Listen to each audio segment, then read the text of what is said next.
Assalamualaikum warahmatullahi wabarakatuh, Ustadz.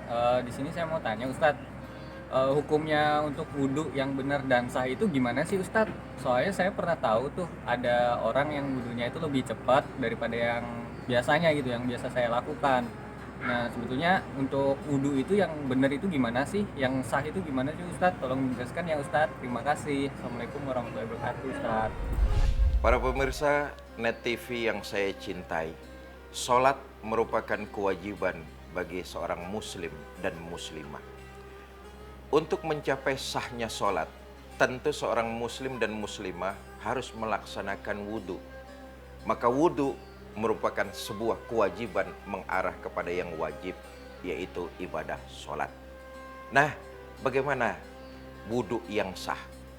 Saudara, banyak di antara kita masih kurang peka terhadap tata cara berwudu yang baik dan benar.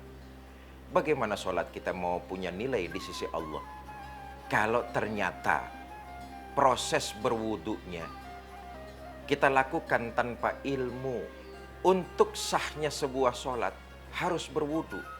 Lagi-lagi saya katakan, mana mungkin sholat kita punya nilai di sisi Allah kalau melaksanakan wudhunya kita lalai dan asal-asalan saja. Saudara-saudara, para pemirsa Net TV yang saya cintai.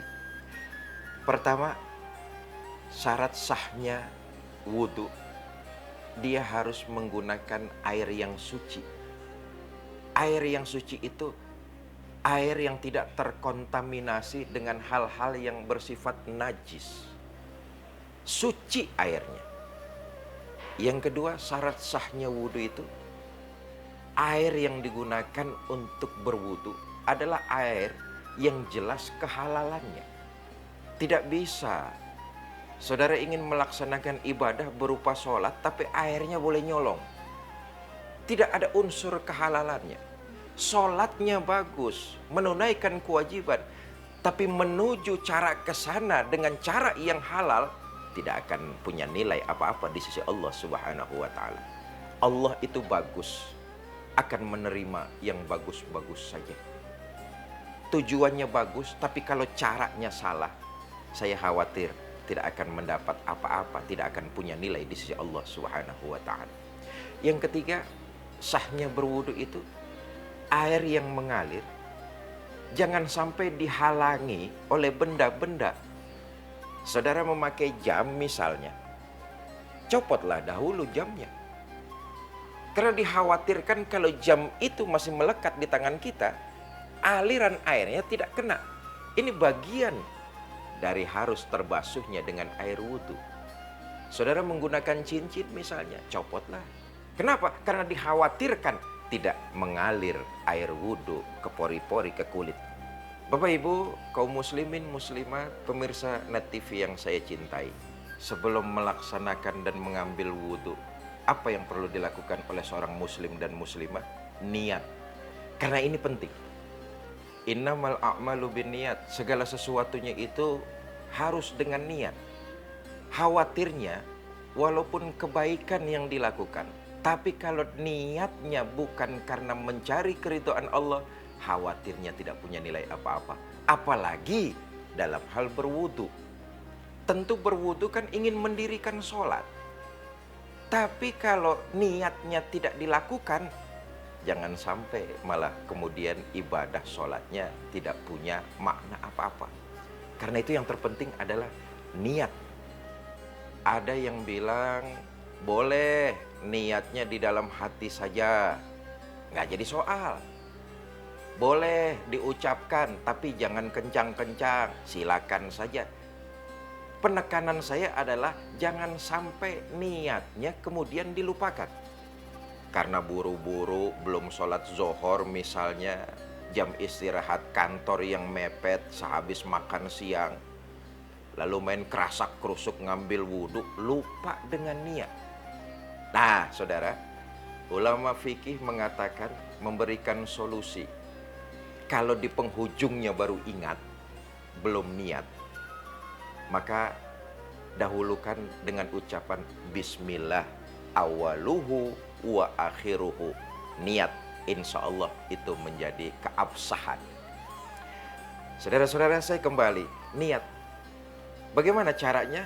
Kita semua tentu sudah hafal niat ngambil air wudhu. Nawaitul wudu'a li raf'il hadasil asghar. Saya niat ngambil air wudhu untuk menghilangkan hadas kecil. Inilah luar biasanya air wudhu.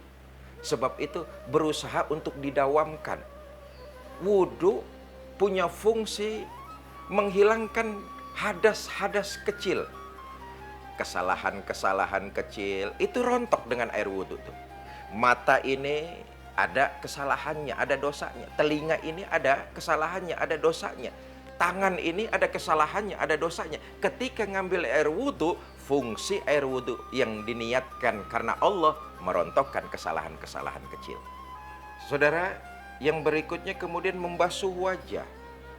Lalu membasuh kedua belah tangan. Kemudian mengusap kepala. Setelah itu membasuh telapak kaki. Yang terakhir tartib. Tartib itu runtutan yang tadi saya sebutkan. Jangan disilang-silang.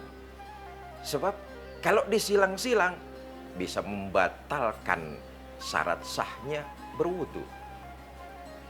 Tetapi setelah tartib urutannya sesuai, kita kemudian melaksanakan sholat.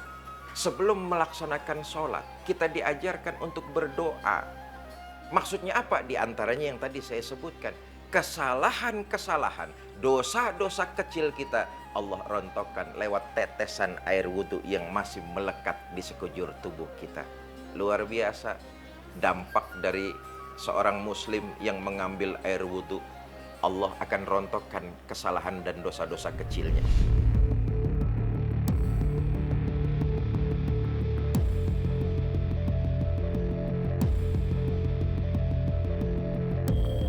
Tapi buat apa harta banyak kalau boleh nipu, boleh menzolimi orang lain, ngambil hak orang lain? Harta yang cepat didapat dari hasil seperti itu, ketahuilah akan cepat hilangnya juga. Ada musibah-musibah yang akan terjadi.